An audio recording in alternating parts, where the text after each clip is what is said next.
Kita mulai. Auzubillahi minasyaitonirrajim. Bismillahirrahmanirrahim. Assalamualaikum warahmatullahi wabarakatuh. Kita lanjutkan pelajaran tauhid, ilmu tauhid. Sekarang babu fadlit tauhidi wa ma yukaffiru minaz dzunub. Bab fadilah. Fadilah itu keutamaan tauhid, wa ma yukaffiru minaz dzunub, dan apa yang menghapus dari dosa-dosa. Dan apa yang menghapus dosa-dosa. Sebelum kita bahas, kita sedikit mengulang pengertian tauhid. Tauhid diambil dari kata wahada yuwahidu tauhidan, artinya menjadikan satu. Diambil dari kata satu, wahid. Wahid tadi apa ya? Satu. Itu arti secara bahasa, menjadikan sesuatu itu satu. Kemudian yang dimaksudkan dengan tauhid adalah ifradullahi bil ibadah, menyendirikan Allah dalam urusan ibadah.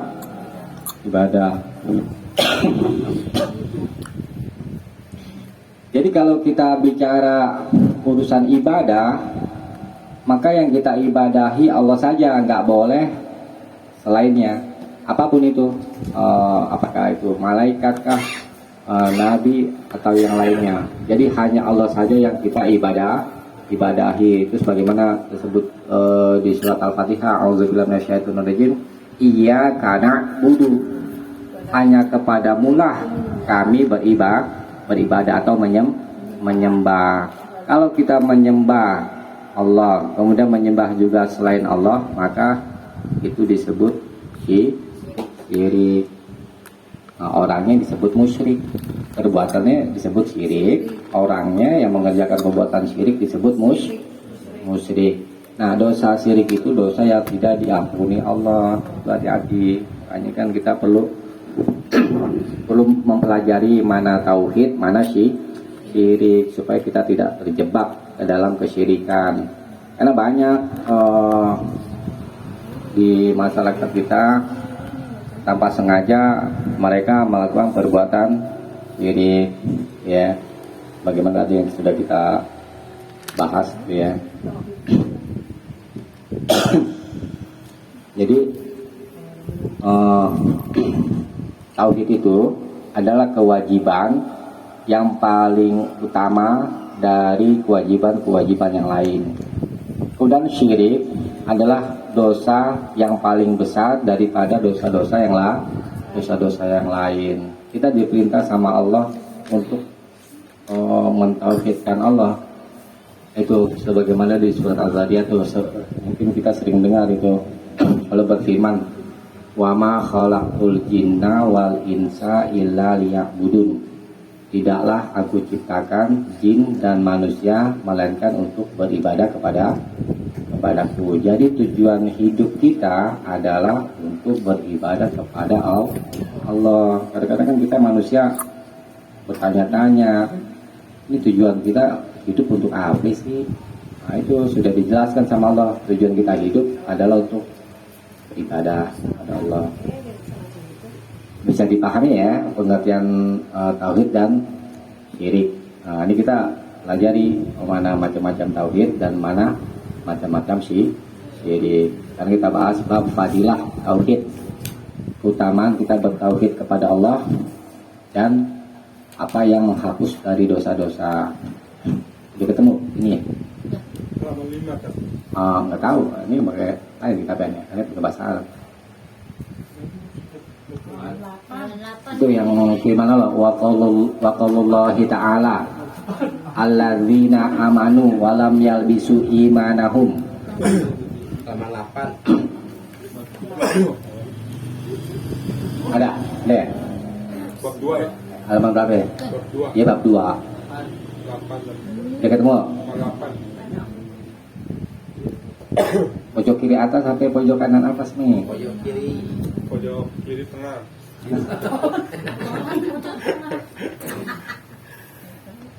Udah ketemu? Udah ketemu belum? Alah, udah ketemu lah. Nih, Umi udah ketemu Umi.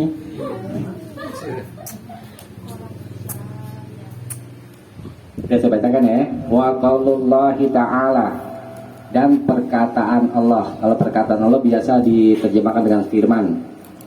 Kalau perkataan Nabi biasa diterjemahkan dengan sabda aja ya. Dan firman Allah Ta'ala yang maha tinggi, alladzina amanu walam yalbisu imanahum bizulmin ulaika lahumul amnu wahum muhtadun. Surat Al-An'am ayat 82.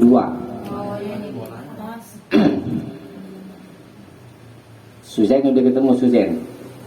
Ya.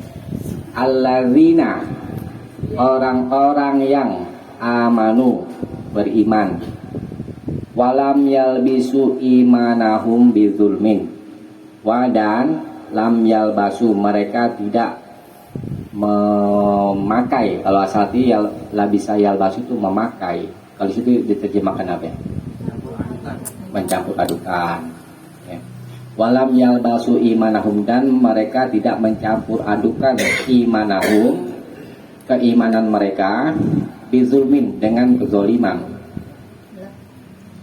Ulaika, mereka itulah lahumul amnu, yang mendapat keamanan, wahum muhtadun, dan mereka itulah orang-orang yang mendapat petunjuk ya. Nah, pertama kita bahas tentang iman, karena di sini mau diterangkan oleh Allah tentang orang-orang beriman yang tidak mencampur adukan keimanan mereka. Apa itu iman? Iman itu sering kita dengar kan? Iman. Gimana kalau arti bahasanya apa itu? Percaya. Hah? Percaya.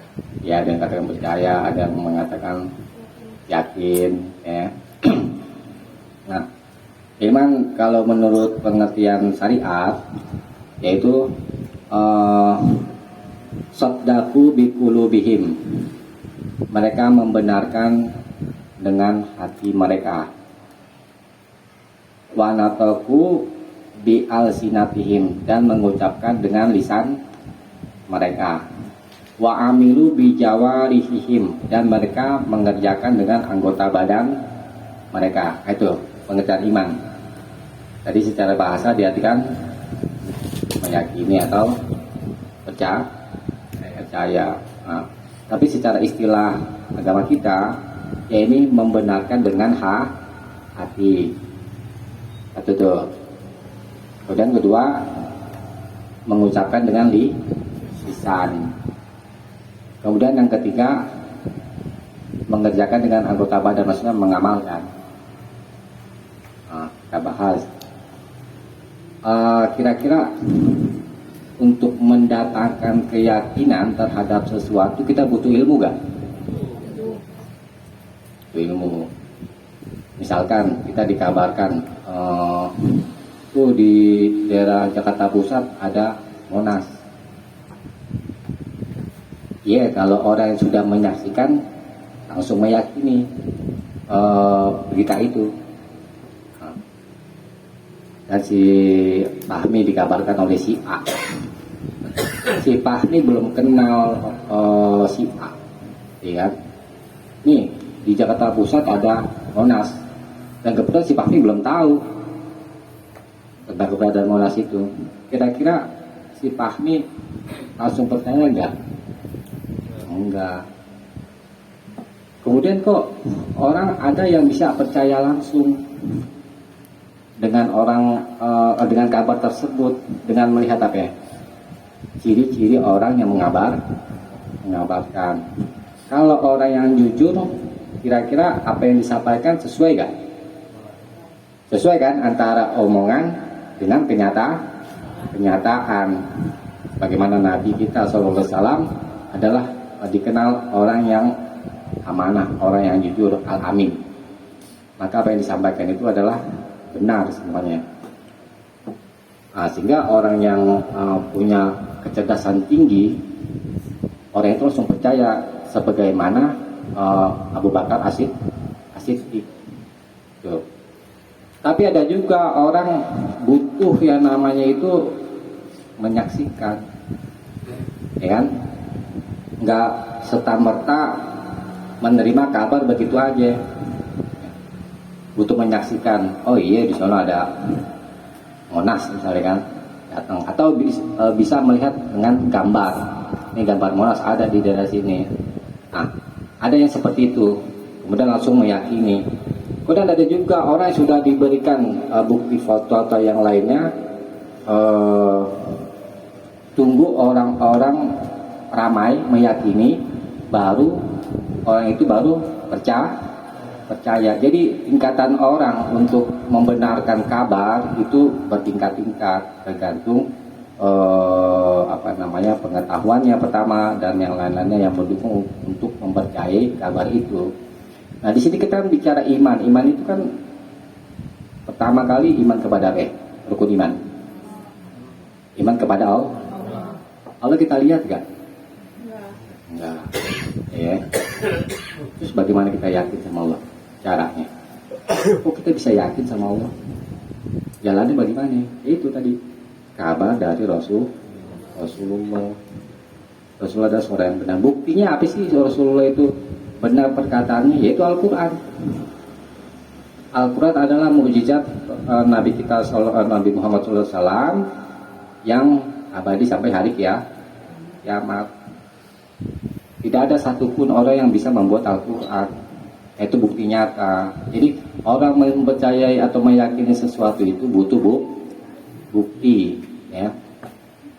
Karena akal kita itu tidak bisa menerima kebenaran tanpa bukti. Nah, ada orang mengandalkan atau menuhankan akal mereka, indera mereka, sedangkan indera itu banyak menipu. Contohnya misalnya tongkat lurus, tongkatnya lurus, indera kita menyaksikan itu mata, kemudian kita celupkan ke dalam air, ya, maka akan tampak membias. Air yang mengalir itu, maka dia akan tampak membias, bengkok, ya kan, karena ada gelombang air yang tadi kita pandang lurus, tapi ternyata kalau dimasukkan dalam air itu akan membengkok. Nah, indera itu menipu kadang. Yang tadi kita lihat lurus, ternyata bengkok. Nah, maka orang-orang yang menuhankan indera mereka seringkali tertipu dalam hal menilai kebenaran. Ya. Itu satu. Jadi beriman itu membenarkan dengan hati, tentu dengan ilmu. Setelah kita membenarkan dengan hati Allah adalah Tuhan kita, maka kita ucapkan dengan lisan, yakni kita mengakui dengan ucapan la ilaha illallah. Pada masa Nabi, kaum musyrik Quraisy, mereka bukannya tidak yakin dengan Allah, mereka yakin Allah adalah yang menciptakan, Allah yang menciptakan alam semesta, Allah yang memberikan rezeki. Tapi mereka tidak mau mengucapkan la ilaha illallah.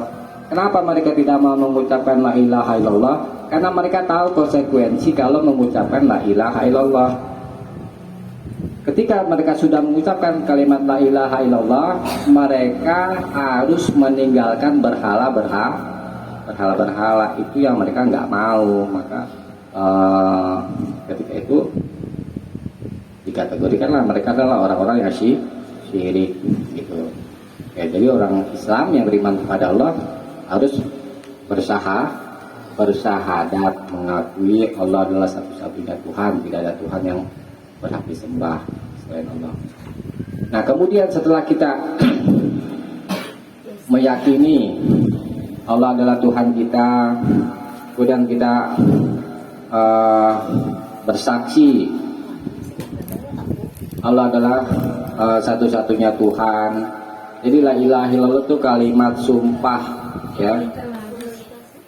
yang tidak boleh kita ingkari. Kemudian setelah itu maka kita mesti mengamalkan dengan anggota badan, yakni apa saja yang Allah perintah kita amalkan, apa saja yang Allah larang kita tinggalkan. Nah, itulah inti agama kita. Inti agama kita itu menjalani perintah Allah dan Rasulnya dan menjauhi larangan. Kalau Allah sudah katakan, misalkan contoh, Allah perintah sholat 5 waktu, maka kita kerjakan. Kemudian Allah larang, jangan kamu berkata dusta, maka kita tinggalkan. Nah, itulah ibadah itu menjalani perintah Allah. Menurut apa yang disampaikan oleh Nabi Muhammad SAW dan meninggalkan larangannya, itu ibadah, ya. Itulah iman, meyakini dengan hati, benar ya tadi, berikrar dengan lisan, kemudian mengamalkan dengan anggota badan. Nah, ini iman.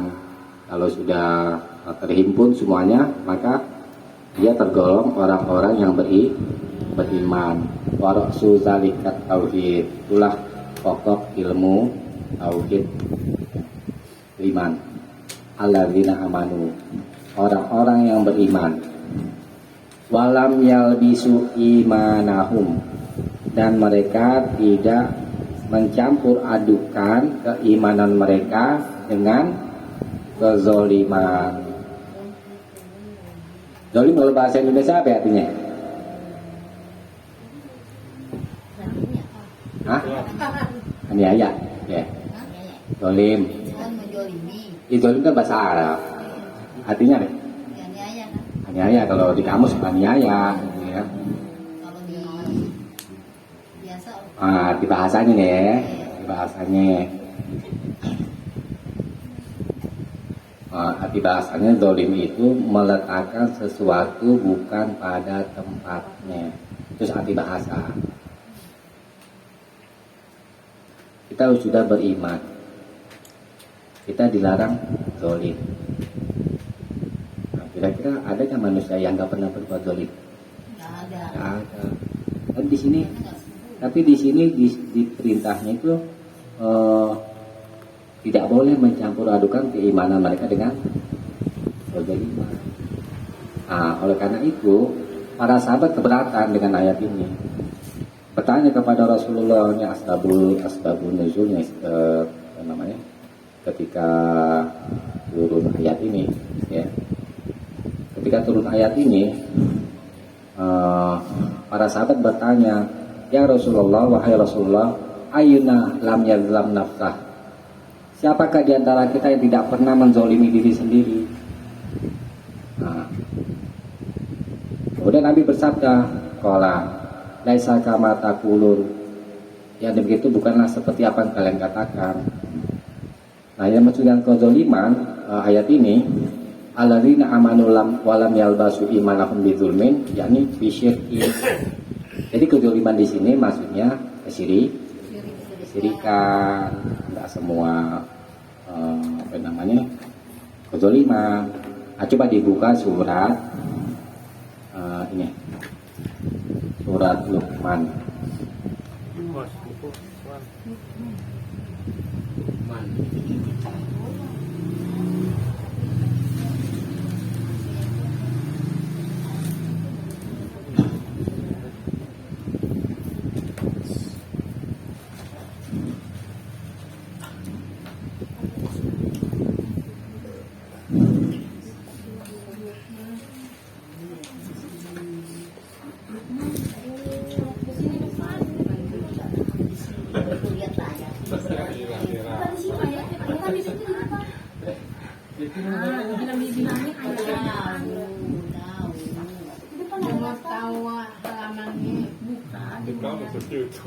Ya, ketemu belum?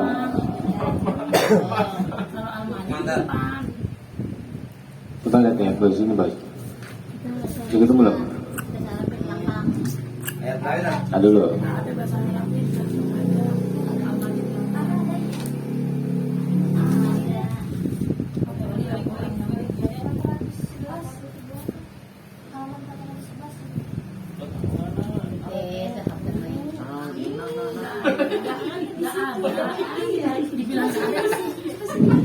Surat Luqman ayat 13. 13. Hmm. Nih, biar baca nih.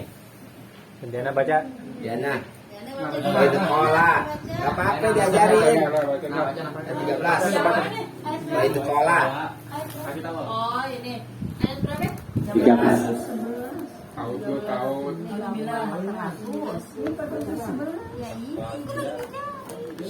Oke, Diana baca. Wawa Alhamdulillah. Alhamdulillah tahu dulu.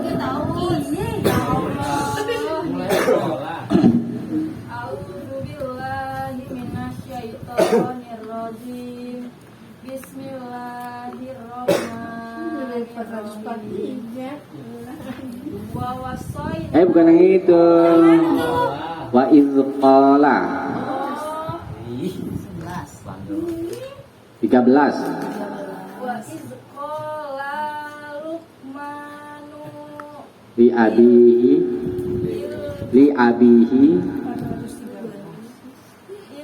ilmihi ya.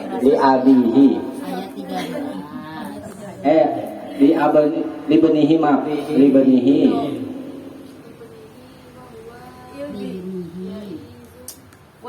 Wa iz qala Luqmanu li benihi libni wa huwa ya'iduhu ya bunayya bunayya la atusyrik billahi inna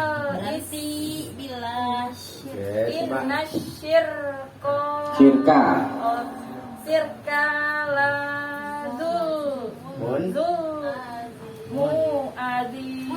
zulmun azim Artinya, dan ingatlah ketika Luqman berkata kepada anaknya di waktu ia memberi pelajaran kepadanya, hai anakku, janganlah kamu mempersekutukan Allah. Sesungguhnya mempersekutukan atau Allah adalah benar-benar kezaliman yang besar.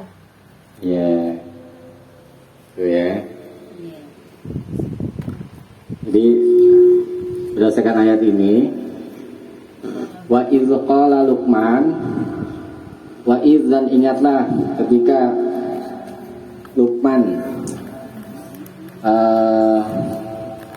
berkata libnihi kepada anaknya, wa huwa ya'izuhu, ketika dia menasihati anaknya, ya bunayya, wahai anakku sayang, la tusyrik billah, janganlah kamu menyekutukan Allah.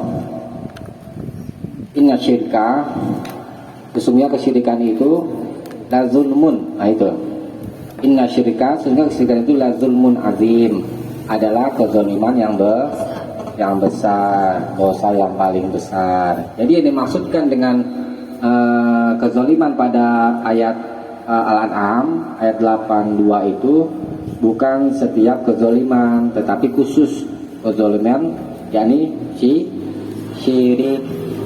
Jadi maknanya orang-orang yang beriman yang tidak mencampur adukan keimanan mereka dengan kesyirikan, syaratnya itu syarat. Ulaika, mereka itulah lahumul amnu, yang mendapatkan keamanan. Ya. Satu, keamanan. Kedua, wahum muhtadun, mereka itulah orang-orang yang mendapat petunjuk. Nah, di Fathul Majid dikutip perkataan Ibnu Katsir. Ibnu Katsir itu pentafsir Al-Quran, salah satu dari ahli tafsir. Ibnu Katsir berkata, ayat Al-An'am surat Al-An'am ayat 82 maknanya adalah haula illadzina akhlasul ibadata lillahi wahda. Jadi orang-orang beriman itu adalah mereka yang ikhlas beribadah kepada Allah saja, walam yusyriku bihi syai'an, dan mereka tidak menyekutukannya dengan sesuatu apapun. Mereka itulah al-aminun yaumal qiyamah. Jadi yang dimaksud dengan lahumul amnu, ulaika lahumul amnu, mereka itulah yang mendapatkan keamanan nanti di akhirat, yakni di hari kiamat. Al-muhtadun, yang mendapat petunjuk fit dunia wal akhirah, di dunia dan di akhirat. Nah ini makna buat wahum muhtadun, orang-orang yang mendapat petunjuk. Jadi kalau orang beriman yang tidak mencampur adukan keimanan mereka dengan kesyirikan, nanti di akhirat mereka mendapatkan keamanan. Kira-kira ngerti gak kalau membayangkan keadaan di hari kiamat? Ngerti gak? Masing-masing tuh nanti dihisap amalnya. Mereka semua pada tunduk kepalanya. Jangankan di akhirat deh, coba di persidangan, di persidangan itu. Ya, kira-kira gimana? Susan, namanya Susan. Susan namanya sekarang. Iya.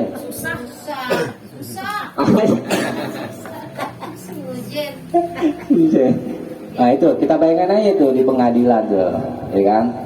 Ngeri kan? Akan masuk penjara. Itu di dunia, kalau di penjara masih banyak orang yang nolong. Nanti kalau di akhirat siapa yang nolong? Kalau bukan amal kita, nggak ada yang nolong. Amal kita aja yang menolong. Nah itulah kalau kita tidak berbuat syirik, kita beriman kepada Allah dan tidak berbuat syirik, nanti mendapat keamanan dari Allah. Katanya kan orang Islam semua masuk surga. Orang Islam banyak yang berbuat syirik. Terus bagaimana dapat keamanan? Hah? Gak ada. Obat, iya, betul lah obat. Tapi kalau selama hidupnya syirik terus, nggak mau bertobat, nggak sempet tobat udah mati. Tuh, ngeri kan?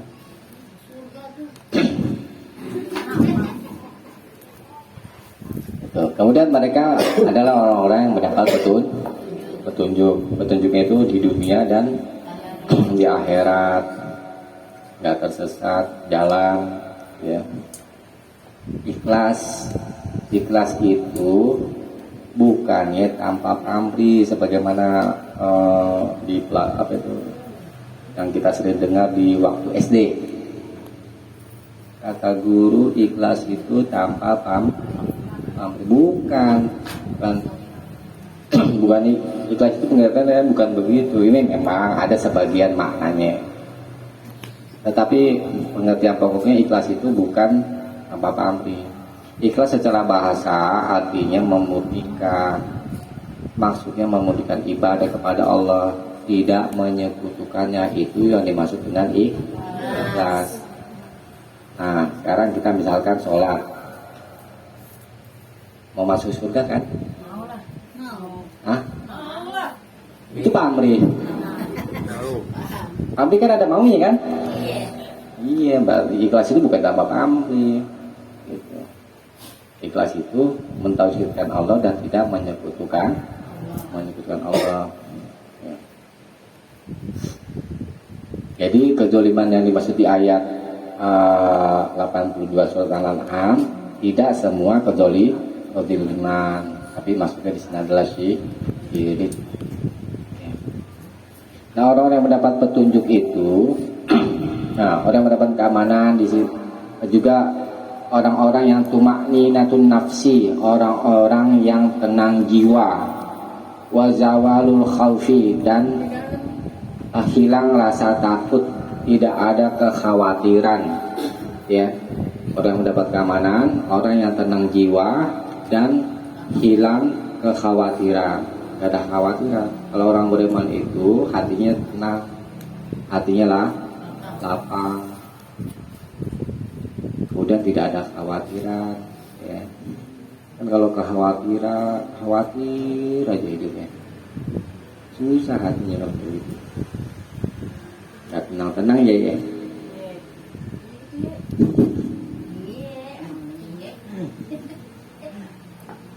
Kalau tenang kan enak.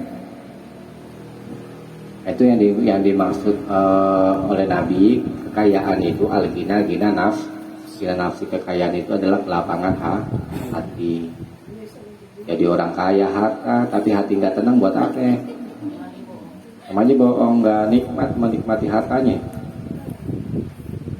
Ini ya.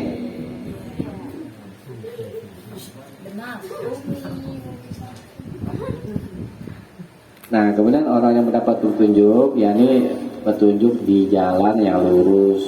Jalan yang lurus, yang bagaimana nih? Kira-kira jalan yang lurus. Nggak tahu. Jalan tol. Jalan yang lurus ya jalan yang Allah tunjukkan dan Rasul tunjukkan, itu jalan yang lurus. Kata Nabi kan, setelah aku tinggalkan dua perkara, kalau kamu pegang dua perkara ini maka kamu akan selamat. Apa itu perkara ini? Al-Quran dan Sunnah, hadis itu. Ya kita pelajari, setelah kita tahu ilmunya, kita amalkan. Itu aja, simple. Kita beragama itu simple. Berilmu, beramal, itu aja. Tuh. Kalau nggak tahu ilmu, bagaimana kita mau beramal? Nah, saya simpulkan pembahasan kita malam ini. Jadi Allah Subhanahu wa Ta'ala mengabarkan kepada kita bahwa orang-orang yang ikhlas beribadah kepada Allah saja dan tidak mencampur adukan tauhid mereka dengan kesyirikan, mereka itulah orang-orang yang mendapat keamanan dari rasa takut di hari kiamat, dan mereka itulah orang-orang yang mendapat petunjuk di atas jalan yang lurus di dunia.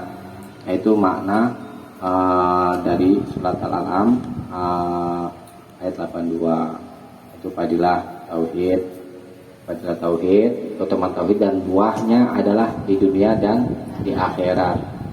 Dan bahwa kesyirikan itu adalah kezaliman yang membatalkan iman kepada Allah jika syiriknya itu adalah syirik besar, ya, dan akan menguranginya jika itu adalah syirik kecil, ya.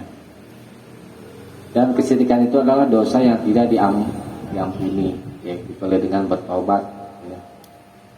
Dan kemudian kesyirikan itu adalah penyebab rasa takut di dunia dan di akhirat. Coba aja perhatiin orang-orang yang berbuat syirik, hatinya selalu cemas, takut di dunia, lebih takut lagi nanti di akhirat. Apa tadi masalah biar melaris, khawatir aja kan rezekinya, ketakutan gak dikasih rezeki, padangnya kurang, selalu khawatir dan selalu begitu. Jadi orang-orang berbuat syirik tidak pernah merasa tenang di dunia maupun di akhirat. Insyaallah malam ini segitu dulu ya. Walaupun sedikit, ya. Mudah-mudahan bisa diambil manfaatnya, ya. Itu lebih baik, ya, daripada banyak lupa. Kalau banyak lupanya ya. Ya, nanti kalau ada mau tanya aja, silakan setelah ditutup aja biar santai ya. Kita cukup sampai sini, mudah-mudahan ada manfaatnya. Subhanakallahumma wabihamdik, asyhadu an la ilaha illa anta, astaghfiruka wa atubu ilaik. Assalamualaikum warahmatullahi wabarakatuh. Waalaikumsalam warahmatullahi wabarakatuh.